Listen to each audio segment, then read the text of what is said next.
More than 100 untested rape kits dating back to 1999 will be investigated in Ingham County. Fox 47's Christiana Ford tells us more about this statewide effort to crack down on sexual assault. Anxiety, eating disorders, stress. Those are just some of the trauma responses experts say victims of sexual assault go through when having to be examined by a nurse right after a rape. Photos are taken and they can't shower in hopes of finding any leftover DNA their attackers left behind. The process in general is very long. It takes a time for the kits to be tested. It takes time for, if the kits are tested, to be picked up and investigated and then possibly charges brought. And that can trigger even more trauma. Especially if that person, that survivor, hasn't thought about this in years or has been trying to put it behind them.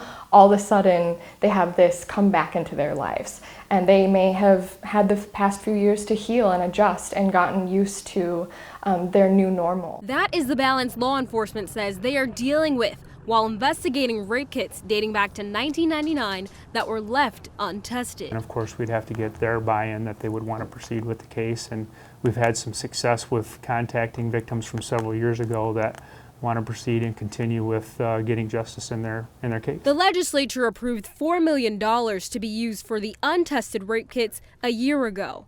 Besides Ingham County, the money is also being used by Calhoun and Kalamazoo counties. It's a part of a statewide effort and change in perspective. We know now that we need to test every one of those kits because there could be other victims out there, and these kits could lead to the evidence needed to continue with prosecution. Christiana Ford, Fox 47. The sheriff's office tells us since they started investigating these kits, charges have been brought against a man in a 2014 case.